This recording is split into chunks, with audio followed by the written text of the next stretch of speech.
मधुबन के बाबा, मधुबन के बाबा मुरली वाले, आपका क्या कहना, आपका क्या कहना। ओम शांति। आज 12 अगस्त 2026 के साकार मधुर महावाक्य हैं। आज मीठे मीठे बाप दादा बोले, मीठे बच्चे, याद में रहने से अच्छी दशा बैठती है। अभी तुम्हारे पर बृहस्पति की दशा है, इसलिए तुम्हारी चढ़ती कला है। बाबा ने कहा, मीठे बच्चे, याद में रहने से अच्छी दशा बैठती है।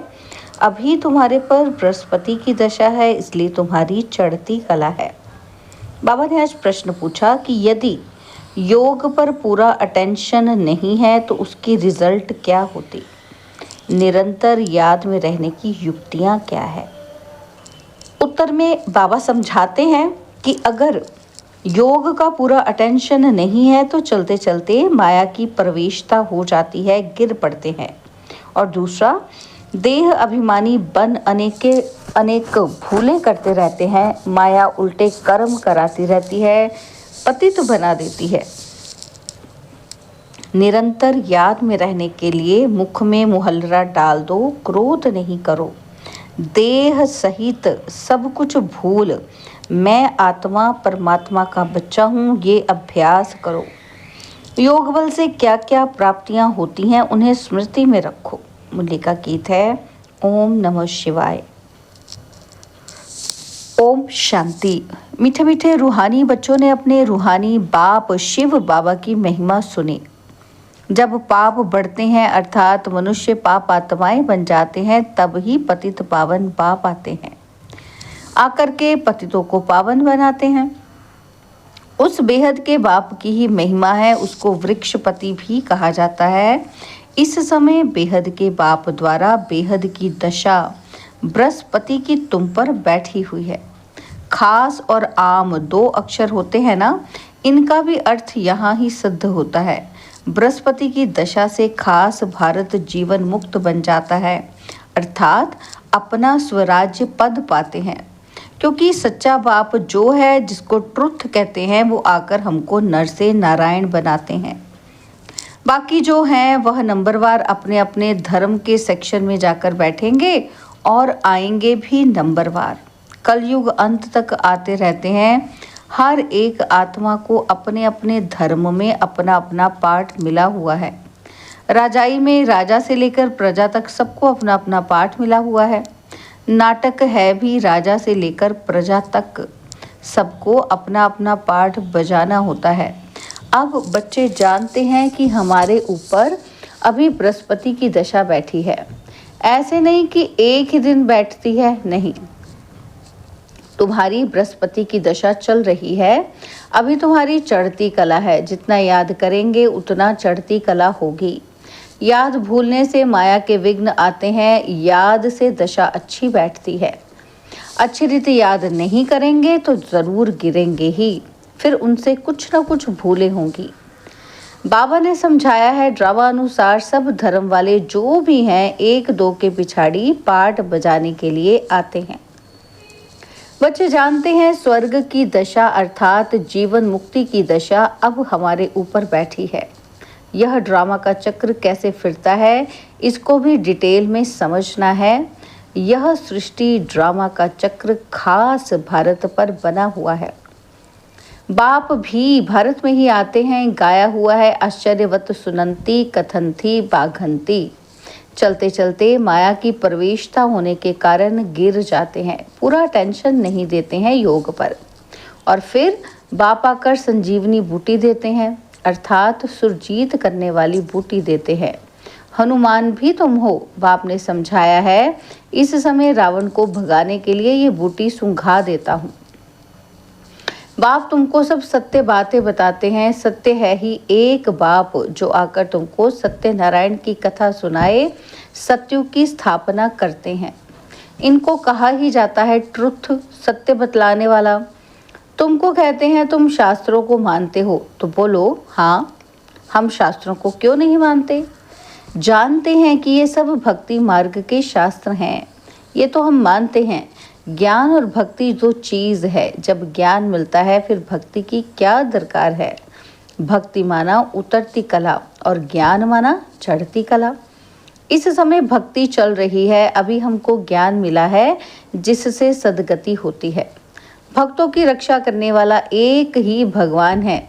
रक्षा दुश्मन से की जाती है ना। बाप कहते हैं मैं आकर तुम्हारी रावण से रक्षा करता हूँ। देखते हो ना कि रावण से कैसे रक्षा होती है।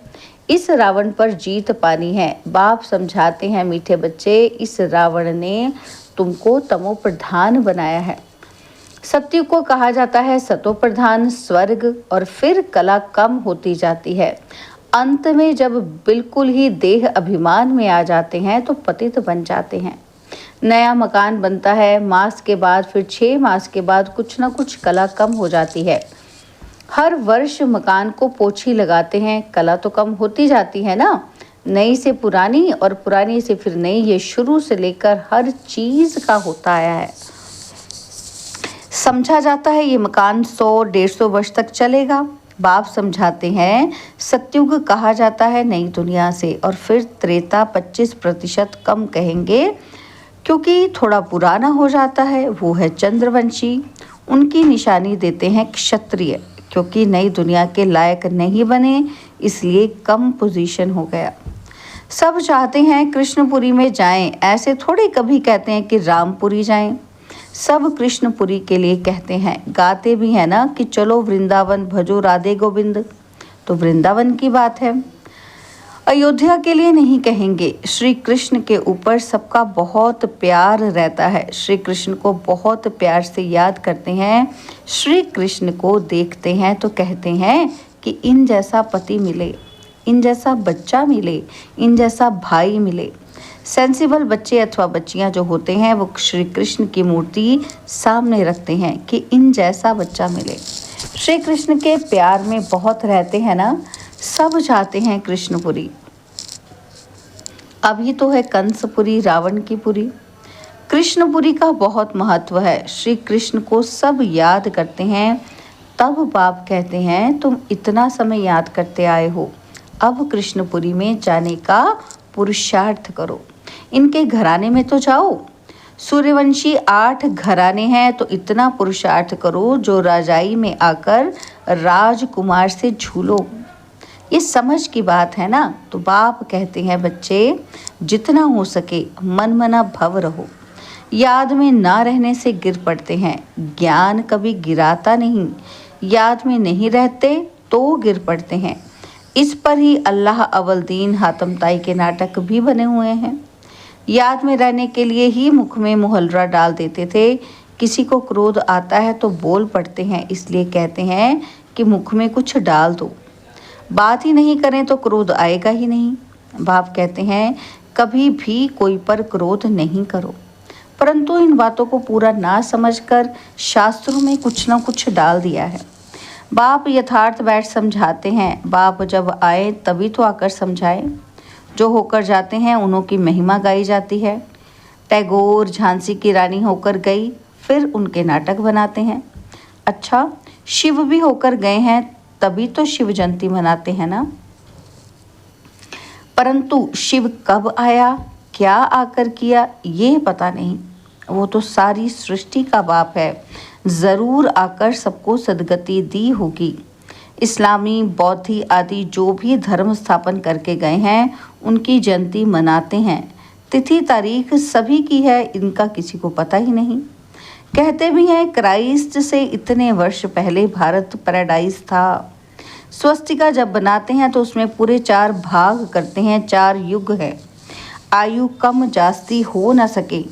जगन्नाथपुरी में चावल का हंडा बनाते हैं, पूरे 4 भाग हो जाते हैं। बाप कहते हैं ये भक्ति मार्ग में अगड़म बगड़म कर दिया है। अब बाप कहते हैं देह सहित ये सब भूल जाओ। मैं आत्मा हूँ, परमपिता परमात्मा का बच्चा हूँ, ये अभ्यास रखो। बाबा स्वर्ग का रचयिता है तो ज़रूर हमको स्वर्ग में भेजा होगा, नरक में तो नहीं भेजेंगे। बाप किसी को भी नरक में नहीं भेजते हैं। पहले पहले सब सुख भोगते हैं, पहले सुख पीछे दुख। बाप तो सबका दुख हटता सुख करता है ना। तो आत्मा पहले सुख फिर दुख देखती है। विवेक भी कहता है कि हम पहले सतो प्रधान फिर सतो रजो तमो में आते हैं। मनुष्य भी समझते हैं विलायत वाले सेंसिबल हैं, वहाँ तो बॉम्ब्स ऐसे बनाते हैं जो फट से खलास हो जाएंगे। जैसे आजकल मुर्दे को बिजली पर फट से ख़त्म कर देते हैं, ऐसे बॉम्ब्स फेंकने से आग लग जाती है तो मनुष्य भी झट खत्म हो जाएंगे। भंभोर को आग लगनी है, तूफान ऐसे आते जो गांव के गांव खत्म हो जाते हैं और फिर उस समय ऐसा कोई प्रबंध नहीं रहता जो बचाव कर सके। विनाश तो होना ही है, पुरानी दुनिया खत्म होनी है। गीता में भी वर्णन है कि बाप ने समझाया, यूरोपवासी बॉम्ब्स ऐसे छोड़ेंगे जो पता भी नहीं पड़ेगा। तुम बच्चे जानते हो कल्प पहले भी विनाश हुआ था, अब भी होने वाला है। तुम भी कल्प पहले मुआफिक पढ़ रहे हो। धीरे धीरे झाड़ वृद्धि को पाता रहेगा, वृद्धि होते होते फिर स्थापना हो जाती है। माया के तूफान बहुत अच्छे अच्छे फूलों को भी गिरा देते हैं। योग में पूरा नहीं रहते हैं तो फिर माया विघ्न डालती है।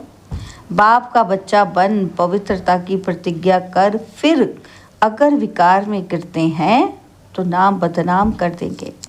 फिर धक्का बहुत ज़ोर से आता है। बाप कहते हैं ये काम की चोट कभी नहीं खाना। बच्चे जानते हैं यहाँ रक्त की नदियाँ बहनी हैं। सतयुग में दूध की नदियाँ बहती हैं, वो है नई दुनिया और ये है पुरानी दुनिया। कलयुग में देखो क्या है, नई दुनिया के वैभव तो देखो, यहाँ तो कुछ भी है नहीं। बच्चियाँ साक्षात्कार में जाकर देख आती हैं, सूक्ष्म वतन में शुभी रस पिया, ये किया, ये सब साक्षात्कार होते हैं। बतलाते हैं कि हम मूल वतन में जाते हैं, बाबा बैकुंठ में भेज देते हैं। ये सब साक्षात्कार आदि ड्रामा में नूंद है, इनसे कुछ मिलता नहीं है। बहुत बच्चियां सूक्ष्म वतन में जाती थी, शुभी रस आदि पीती थी, आज है नहीं। अच्छे अच्छे फर्स्ट क्लास बच्चे गुम हो गए। बहुत ध्यान दीदार में जाने वालों ने जाकर शादी की। वंडर लगता है कि माया कैसी है, तकदीर कैसे उल्टी पलट जाती है। बहुतों ने अच्छे अच्छे पाठ बजाए, बहुत मदद भी की आईविल में, तो भी आज है नहीं। तब बाप कहते हैं माया तुम बड़ी ज़बरदस्त हो, माया से तुम्हारी युद्ध चलती है। इसको कहा जाता है योग बल की लड़ाई। योग बल से क्या प्राप्ति होती है ये किसी को पता नहीं है, सिर्फ भारत का प्राचीन योग कहते हैं। मीठे मीठे बच्चों को योग के लिए समझाया जाता है। प्राचीन राजयोग गाया हुआ है। जो भी फिलोसोफर आदि हैं, ये स्पिरिचुअल नॉलेज तो कोई में नहीं है। रूहानी बाप ही ज्ञान का सागर है, उनको ही शिवाय नमः गाते हैं, उनकी ही महिमा गाई है। बाप आकर तुमको कितना ज्ञान समझाते हैं। इसको ज्ञान का तीसरा नेत्र कहा जाता है। और कोई की ताकत नहीं जो अपने को त्रिकालदर्शी कह सके। त्रिकालदर्शी सिर्फ ब्राह्मण ही होते हैं, जिन ब्राह्मणों द्वारा यज्ञ रचा है। रुद्र ज्ञान यज्ञ है ना, तो रुद्र शिव को भी कहते हैं। अनेक नाम रख दिए हैं, हर एक देश में नाम अलग अलग बहुत हैं। सिवाय एक बाप के और किसी के इतने नाम है नहीं। बबुलनाथ भी इनको कहते हैं। बबुल उनको कहा जाता है जिसमें कांटे होते हैं। बाबा कांटों को फूल बनाने वाला है, इसलिए उसका नाम बबुलनाथ रखा है। बॉम्बे में वहाँ बहुत मेला लगता है, अर्थ कुछ भी नहीं समझते। बाप बैठ समझाते हैं, उनका राइट नाम है शिव। व्यापारी लोग भी बिंदी को शिव कह देते हैं। 1-2 की गिनती जब करते हैं 10 पर आएंगे तो कहेंगे शिव। बाप भी कहते हैं मैं बिंदी हूँ स्टार। बहुत लोग ऐसे डबल तिलक भी देते हैं, माता और पिता। ज्ञान सूर्य, ज्ञान चंद्रमा की निशानी है, वह अर्थ नहीं जानते। तो बाबा योग पर समझा रहे थे, योग कितना मशहूर है। अभी तुम बच्चे योग अक्षर छोड़ दो, याद करो। बाप कहते हैं योग अक्षर से समझेंगे नहीं, याद से समझेंगे। बाप को बहुत याद करना है, उनको साजन भी कहा जाता है। पटरानी बनाते हैं ना, तो विश्व की राजधानी का वर्षा बाप देते हैं। सतयुग में एक बाप होता है, भक्ति में 2 बाप और ज्ञान मार्ग में अभी तुम्हें 3 बाप हैं। कितना वंडर है। तुम अर्थ सहित जानते हो, सतयुग में हैं ही सब सुखी, इसलिए पारलौकिक बाप को जानते ही नहीं। अभी तुम तीनों बाप को जानते हो, कितनी सहज समझने की बातें हैं। अच्छा, मीठे मीठे सिकिलदे बच्चों प्रति माता पिता बाप दादा का याद प्यार और गुड मॉर्निंग। रूहानी बाप की रूहानी बच्चों को नमस्ते। हम रूहानी बच्चों की रूहानी बाप दादाजी को दिलवा जान सिकवा प्रेम से नमस्ते। ओम शांति। प्यारे बाबा, मीठे बाबा, मेरे बाबा, शुक्रिया बाबा, शुक्रिया बाबा, शुक्रिया। धारणा के लिए मुख्य सार है, पहला पॉइंट है, याद में रहने के लिए मुख से कुछ भी बोलो नहीं। मुख में मुहल्ला डाल दो तो क्रोध खत्म हो जाएगा, कोई पर भी क्रोध नहीं करना है। और सेकंड पॉइंट है, इस दुख धाम को अब आग लगनी है, इसलिए इसे भूल नई दुनिया को याद करना है। बाप से जो पवित्र रहने की प्रतिज्ञा की है उसमें पक्का रहना है। बाबा ने आज हमें वरदान दिया, निराकारी स्थिति के अभ्यास द्वारा मैंपन को समाप्त करने वाले निरहंकारी भव। निराकारी स्थिति के अभ्यास द्वारा मैंपन को समाप्त करने वाले निरहंकारी भव। वर्तमान समय सबसे महीन और सुंदर धागा ये मैंपन है। यह मैं शब्द ही देह अभिमान से पार ले जाने वाला भी है तो देह अभिमान में लाने वाला भी है। जब मैंपन उल्टे रूप में आता है तो बाप का प्यारा बनने के बजाय कोई न कोई आत्मा का नाम मान शान का प्यारा बना देता है। इस बंधन से मुक्त बनने के लिए निरंतर निराकारी स्थिति में स्थित होकर साकार में आओ। इस अभ्यास को नेचुरल नेचर बना दो तो निरहंकारी बन जाएंगे। स्लोगन है, किसी की बुरी व अच्छी बात सुनकर संकल्प में भी घृणा भाव आना यह भी परमत है। बाबा के अव्यक्त इशारे हैं, अपवित्रता के बीज को भी समाप्त कर संपूर्ण स्वच्छ बनो। तो बाबा ने समझाया, संकल्प व स्वप्न में भी जब अपवित्रता का अंश मात्र ना हो तब कहेंगे सच्चे ब्राह्मण। इसी धारणा के लिए ही गायन है कि प्राण जाए पर धर्म न जाए। ऐसी हिम्मत, ऐसा दृढ़ निश्चय करने वाले किसी भी प्रकार की परिस्थिति में अपने धर्म अर्थात धारणा के प्रति कुछ भी त्याग करना पड़े, सहन करना पड़े, सामना करना पड़े, साहस रखना पड़े तो वो खुशी खुशी से करते हैं, पीछे नहीं हटते। अच्छा, ओम शांति।